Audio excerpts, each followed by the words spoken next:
Good morning, everybody. I want to extend my appreciation to the George Washington University, the Elliott School of International Affairs, and Jennifer Cook, the director of the Institute for African Studies, for inviting me to give this address today.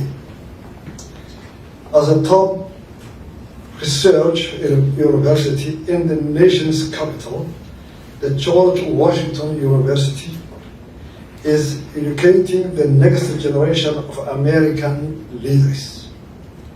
It is therefore a great pleasure and honor to me and to my delegation to speak to you all about Somaliland and the future of our region, Horn of Africa. I'm also happy to be speaking today, and my delegation is here today, a university named after the great leader of America's effort to gain independence and international recognition from the international community.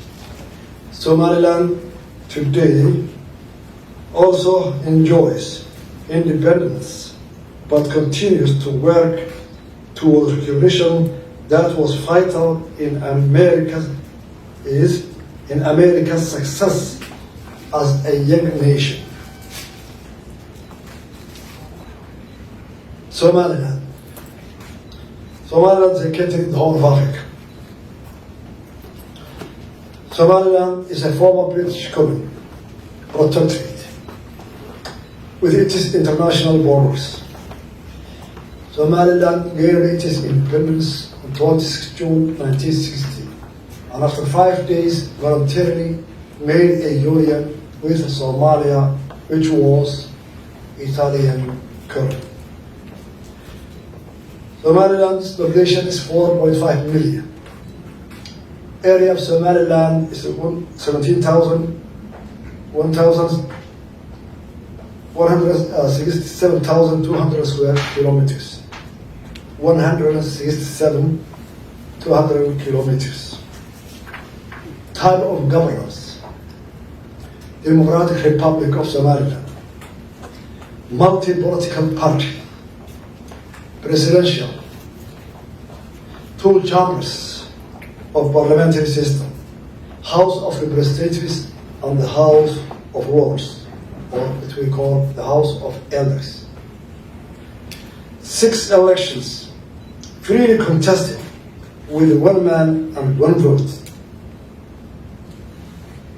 Fulfills all the requirements of a sovereign state, but unluckily, till today, not recognized by the international community. Somaliland is a peaceful country. For the last 33 years, there were only 2 events of extremist attacks in Somaliland. One was in 2008. It was an explosion in 2 offices in Hargeisa. The other one, it was 2004, which they attacked a secondary school and they killed 2 teachers of UK citizens. We were very sorry about it. Stable. We are the guardians of the Red Coast from the extremists. As you know, in the Horn of Africa, there are a lot of extremist activities, Al-Shabaab, ICS, and others. We have a coast 740 kilometers, 840 kilometers. For the last 33 years, no piracy in our coasts, on our sea. No Al-Shabaab activities. It was very safe. And our people and our armed forces and security departments, with meager budgets, we have succeeded to make the Red Sea of Somaliland especially Gulf of Aden, to be secure for the last 33 years. And that security is for all the way. Our neighbors first, Ethiopia, Djibouti, hinterland African countries like Uganda, Kenya, and all the way to America and to Europe. We save our part of the way.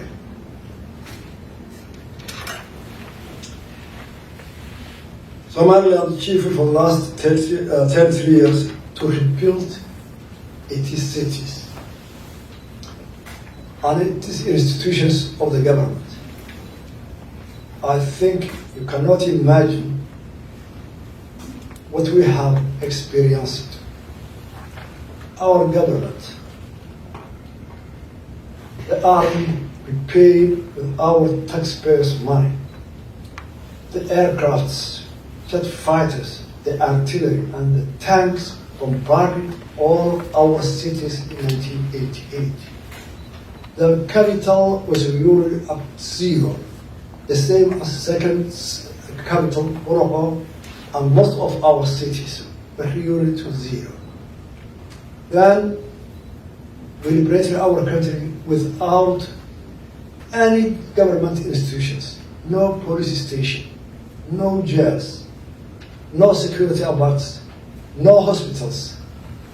So we started from zero ground. But after 33 years, we have built all our cities.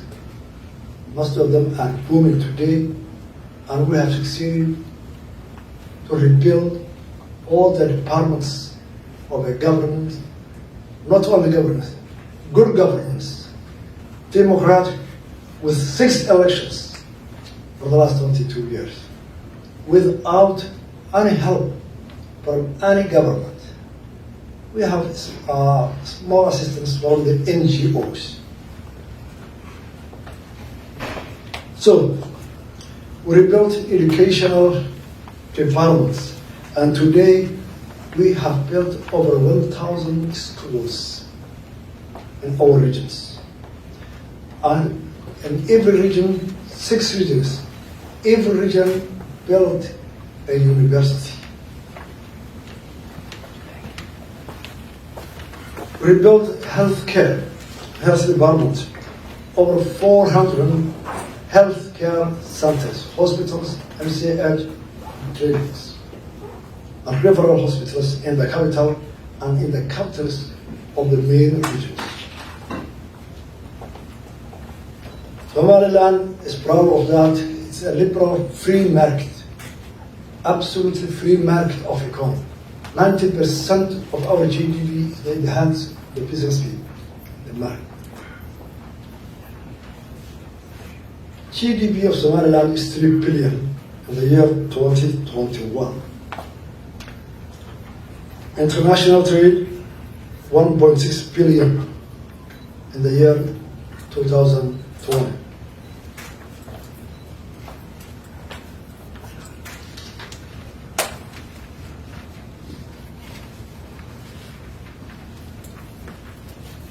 International investors. DB Well has built a port for the first phase, $400 million US. And now this year they will start the second phase of $600 million US. ADDF, Coca-Cola, General Energy, CBS of Taiwan, which is exploring an oil in our country. Our public finance public services from domestic taxes, only for our domestic taxes. No budget support from wherever. No budget efficient. No external debt.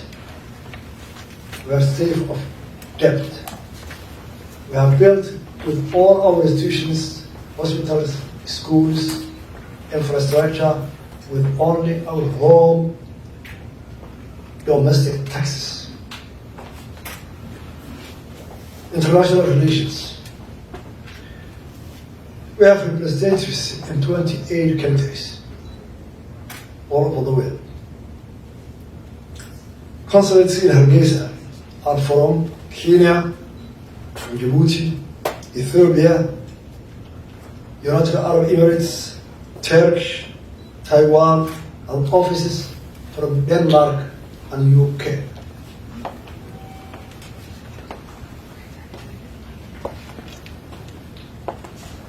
Why our delegation came here? What we are expecting from the United States and their people.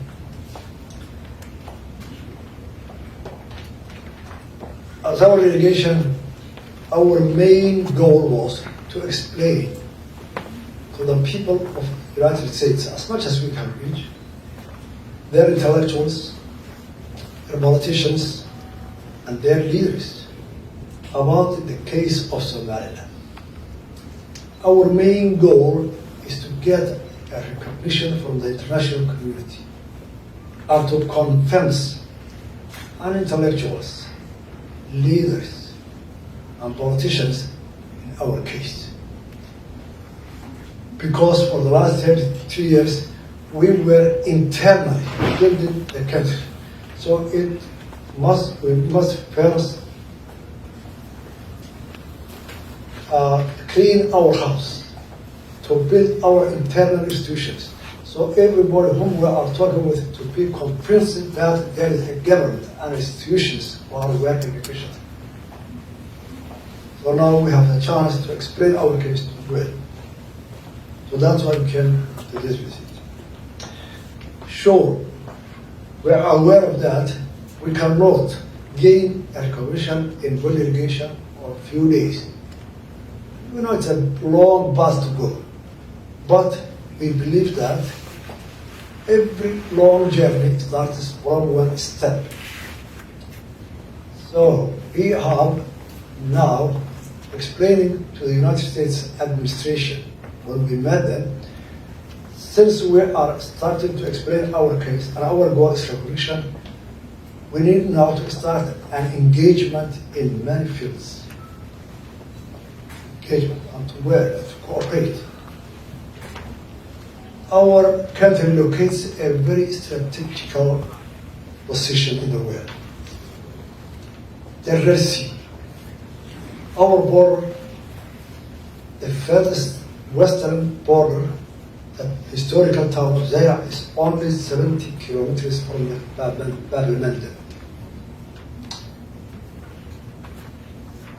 I think over 35% of world trade goes through Red Sea. Most of the extremists, Shabab and others, are in our neighbors, in the Horn of Africa. So we're kept here to have an engagement with the United States administration for the safety of their country and for the safety of the world trade. Besides our delegation, there was another delegation with us. It was all businessmen. We were trying, since we have been isolated from the world financial institutions, that our businessmen and business people to have a waiver to cooperate with the international monetary fund institutions like the World Bank, IMF, and others, because we have the right that since we have enough resources in our country, that we can build our country and build our future, the international monetary systems to accept, to cooperate our financial institutions. Otherwise, we have enough resources, but since they cannot communicate with the simply because of political system, we should separate the political system from the economical system. Otherwise, Somaliland will be like a surrendered people. Why? So that's what we were explaining for the last week. All the financial institutions, international institutions, and here are our advisors. Luckily, most of Dr. Small was about 35 years or more, maybe 40 years. He was a senior staff of the World Bank. So we're explaining them why.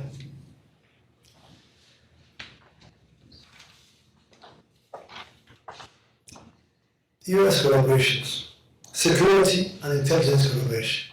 We propose the Coast Guard training, our Coast Guard training. Investment in natural resources, minerals and oil. Contribution to the development of Berber and the Solomon Corridor.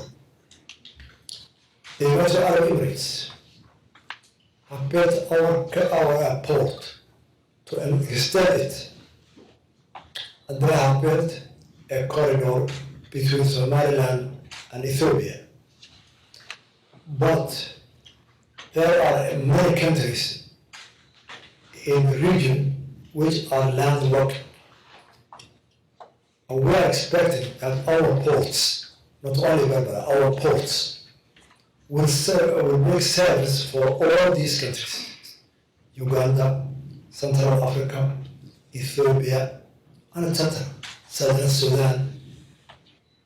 So since we are thinking, and our vision is that our ports will serve the whole African landlocked countries and beyond. We're proposing the administration of President, how can we cooperate in developing the trade, international trade, and in between the regions of Africa to develop the people and to make employment for the youth. You are aware of that. More than 78% of the youth in the whole of Africa are unemployed. So we need a development to make employment for the future of our people. And that needs resource. And someone has that resource, but the international monetary departments must accept to cooperate with us. Otherwise, we will be a people who are isolated and just cannot make any development. And that our youth will go the other way. So the extremists, they will be refusal to everything. So our vision is to make a huge progress to our development.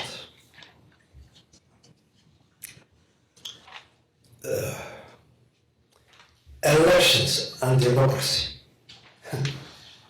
In our country, we have our people voting for Democratic Republic of Somaliland, 97% of our population, 97%, almost 100%. And still they believe it. But to us, since we are now a country rebuilding from zero our government, we have a huge problem with the democracy challenge. First, in 5 years, we have every 5 years, 3 elections. This year, the president, next year, the parliament, next year, the local government. The expenses of these elections is very huge to us. Second, that this year, it's a presidential election, and there is a campaign, and there will be a conflict between the parties, between the class of the society, between the regions. Then the election will go on. Whole next year, we are going to make peacemaking between reconciliation, between conflicts of the effects of the election. Third year, there's a parliamentary, the state, lot of experts, then campaigning, then peacemaking, conflict resolutions after that. Third year, the local governments. So, we want to build our institutions' capacity. Political parties, the election committees, the people, And our youth were unemployed. They were expecting every year, election after election, to get unemployment, to get a progress, to build industry so that they can work for. So they're asking me as a president and every politician, well, election, what's after election? So we came here to have a capacity building of the experience of this country and others of democracy to help us how democracy will survive in Africa and developing countries, which we need to it. We were expecting cooperation in that field.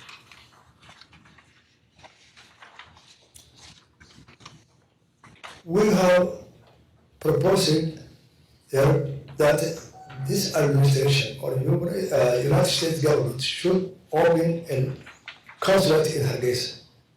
Why? In the summertime, nearly 20,000 American citizens go their holidays, their children and families to Somalia. So they need consulate service. They need unserviced consulate. They should take an airport, ticket, airline, go to Nairobi, Kenya, or to Ethiopia, a lot of expenses and time consuming. So first, that consulate will serve the citizens of American citizens, and it will be a good channel that they can work with Somaliland government and people. So that is our proposal. Since there are more than 15 countries have offices in Somaliland.